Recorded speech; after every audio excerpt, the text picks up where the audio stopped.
नमस्ते प्यारे बच्चों, कैसे हैं आप सब। रिया मैम की क्लासेस में आपका स्वागत है। प्यारे बच्चों, आज मैं आपके लिए चौथी कक्षा की एक कहानी लेकर आई हूँ जिसका नाम है मुफ्त ही मुफ्त। यह एक गुजराती लोक कथा है। तो चलिए शुरू करते हैं। एक दिन भीखू भाई का मन नारियल खाने का हुआ, ताज़ा मुलायम कसा हुआ शक्कर के साथ। उसके बारे में सोचते ही भीखू भाई ने अपने होठों को चटकारा। वाह, क्या मीठा मीठा स्वाद होगा। लेकिन एक छोटी सी समस्या थी। घर में तो एक भी नारियल नहीं था। ओहो, अब मुझे बाजार जाना पड़ेगा। उन्होंने अपनी पत्नी लाबूबेन से कहा। लाबूबेन अपने कंधे उचकाकर बोली, खाना है तो जाना है। एक समस्या और थी। भीखू भाई ने कहा, पैसे खर्च करने पड़ेंगे। लाबूबेन बोली, हाँ, पैसे तो खर्च करने पड़ेंगे। अब तक तो तुम्हें पता लग गया होगा कि भीखू भाई जरा कंजूस थे। वे सीधे खेत में बूढ़े बरगद के नीचे जाकर बैठ गए और सोचने लगे, क्या करूं, मैं क्या करूं। मगर नारियल खाने के लिए जी ऐसे ललचाया कि वे जल्दी घर वापस लौटकर लाबूबेन से बोले, अच्छा, मैं बाजार तक हो आता हूँ। पता तो चले कि नारियल आजकल कितने में बिक रहे हैं। जूते पहनकर छड़ी उठाकर भीखू भाई निकल पड़े। बाजार में लोग अपने अपने कामों में लगे थे। भीखू भाई ने इधर कुछ देखा, उधर कुछ उठाया और दाम पूछा। देखते पूछते वे नारियल वाले के पास पहुंच गए। ए नारियल वाले, नारियल कितने में दोगे? भीखू भाई ने पूछा। नारियल वाले ने कहा, बस 2 रुपए में काका। बस 2 रुपए? भीखू भाई ने आंखें फैलाकर कहा, बहुत ज्यादा है, 1 रुपए में दे दो। नारियल वाले ने कहा, ना जी ना, 2 रुपए सही दाम, ले लो या छोड़ दो। ठीक है, भीखू भाई बड़बड़ाए। अच्छा तो बताओ 1 रुपए में कहाँ मिलेगा? नारियल वाले ने कहा, यहाँ से थोड़ी दूर जो मंडी है वहां शायद मिल जाए।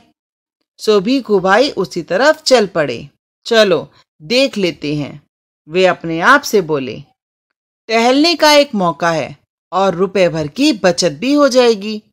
खुशी से गुरगुराते भीखू भाई ने छड़ी को जमीन पर थपथपाया। मंडी में कोलाहल फैला हुआ था। व्यापारियों की ऊंची ऊंची आवाजें गूंज रही थी। बटाटा आलू, कांदा प्याज, गाजर गाजर, गोभी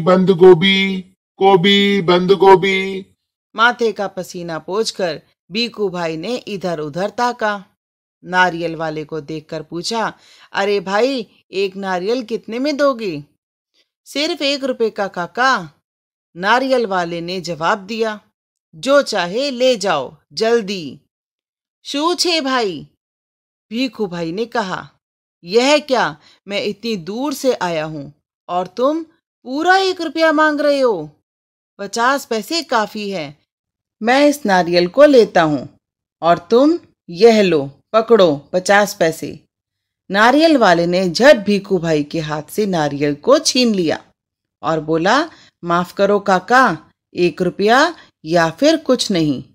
लेकिन भीखू भाई का निराश चेहरा देखकर बोला, बंदरगाह पर चले जाओ, हो सकता है वहां तुम्हें 50 पैसे में मिल जाए।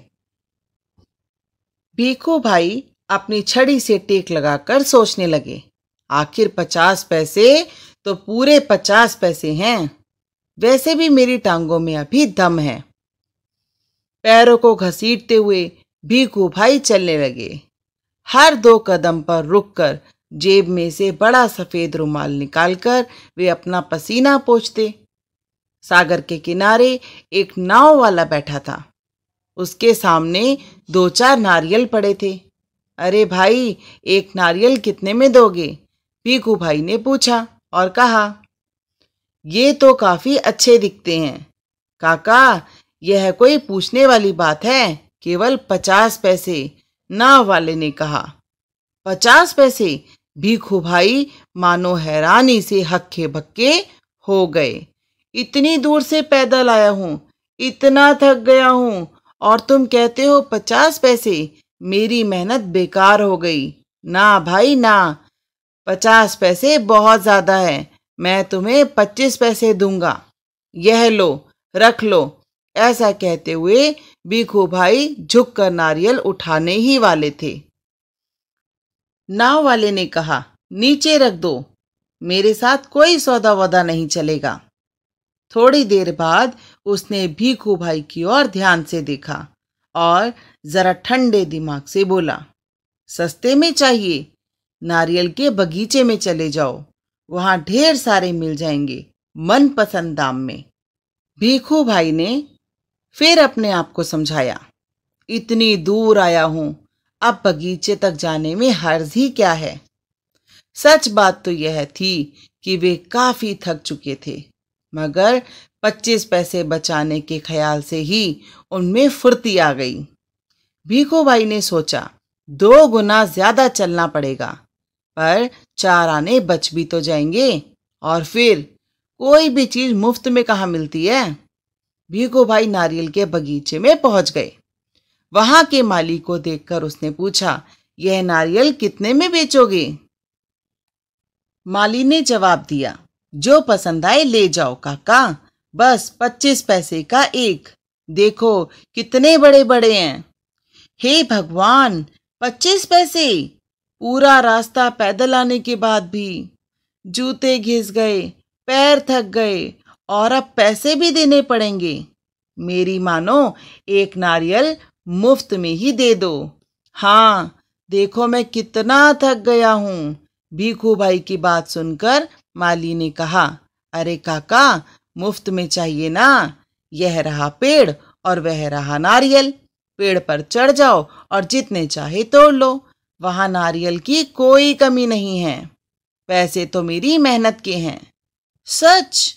जितना चाहे ले लूं। भीखू भाई तो खुशी से फूले ना समाये। मेरा यहां तक आना बेकार नहीं गया। उन्होंने जल्दी जल्दी पेड़ पर चढ़ना शुरू कर दिया। पेड़ पर चढ़ते चढ़ते भीखू भाई ने सोचा, बहुत अच्छे, मेरी तो किस्मत खुल गई। जितने नारियल चाहे तोड़ लूं और पैसे भी ना दूं। क्या बात है। भीखू भाई ऊपर पहुंच गए। फिर वे टहनी और तने के बीच आराम से बैठ गए और दोनों हाथों को आगे बढ़ाने लगे। सबसे बड़े नारियल को तोड़ने के लिए जक, पैर फिसल गए। भीखू भाई ने एकदम से नारियल को पकड़ लिया। उनके दोनों पैर हवा में झूलते रह गए। ओ माँ, अब मैं क्या करूं? भीखू भाई चिल्लाने लगे। अरे भाई, मदद करो। उन्होंने नीचे खड़े माली से विनती की। माली ने कहा, वो मेरा काम नहीं काका, मैंने सिर्फ नारियल लेने की बात की थी। बाकी सब तुम्हारे और तुम्हारे नारियल के बीच का मामला है। पैसे नहीं, खरीदना नहीं, बेचना नहीं और मदद नहीं, सब कुछ मुफ्त। तभी ऊंट पर सवार एक आदमी वहां से गुजरा। अरे ओ, भीखू भाई जोर जोर से बुलाने लगे। ओ ऊंट वाले, मेरे पैर वापस पेड़ पर टिका दो ना, बड़ी मेहरबानी होगी। ऊंट वाले ने सोचा, चलो मदद कर देता हूं, मेरा क्या जाता है। ऊंट की पीठ पर खड़े होकर उसने भीखू भाई के पैरों को पकड़ लिया। ठीक उसी समय ऊंट को हरे हरे पत्ते नजर आ गए। पत्ते खाने के लालच में ऊंट ने गर्दन झुकाई और अपनी जगह से हट गया। बस वह आदमी ऊंट की पीठ से फिसल गया। अपनी जान बचाने के लिए उसने भीखू भाई के पैरों को कसकर पकड़ लिया। अब दोनों क्या करते, इतने में एक घुड़सवार आया। अरे सांभलो छो। पेड़ से लटके दोनों पुकारने लगे, सुनो भाई, कोई बचाओ बचाओ। घुड़सवार को देखकर भीखू भाई ने दुहाई दी, ओ मेरे भाई, मुझे पेड़ पर वापस पहुंचा दो। 1 मिनट भी नहीं लगेगा। मैं घोड़े की पीठ पर चढ़कर उनकी मदद कर देता हूँ। यह सोचकर घुड़सवार घोड़े पर उठ खड़ा हुआ। लेकिन कौन कहता है कि घोड़ा ऊंट से बेहतर है? हरी हरी घास दिखाई देने पर तो दोनों एक जैसे ही हैं। घास के चक्कर में घोड़ा जरा आगे बढ़ा और छोड़ चला अपने मालिक को ऊंट वाले के पैरों से लटकते हुए। 1, 2 और अब तीनों के तीनों झूलते रहे नारियल के पेड़ से। काका काका, कसके पकड़े रहना। हाँ, घुड़सवार ने पसीना पसीना होते हुए कहा। जब तक कोई बचाने वाला ना आए कहीं छोड़ ना देना, मैं आपको 100 रुपए दूंगा। काका काका, अब ऊंट वाले की बारी थी। मैं आपको 200 रुपए दूंगा, लेकिन नारियल को छोड़ना नहीं। 100 और 200, बाप रे बाप, 300 रुपए।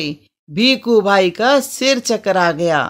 इतना इतना सारा पैसा! खुशी से उन्होंने अपनी दोनों बाहों को फैलाया और नारियल गया हाथ से छूट। धड़ाम से तीनों जमीन पर गिरे। घुड़सवार, ऊंट वाला और भीखू भाई। भीखू भाई अपने आप को संभाल ही रहे थे कि एक बहुत बड़ा नारियल उनके सिर पर आ फूटा, बिल्कुल मुफ्त। मैं उम्मीद करती हूँ आपको मेरा वीडियो ज़रूर पसंद आया होगा, और अगर आपको ये पसंद आया है तो प्लीज़ मेरे चैनल को सब्सक्राइब करें, लाइक करें, शेयर करें ताकि और लोग भी इसे देख सकें। Thank you so much.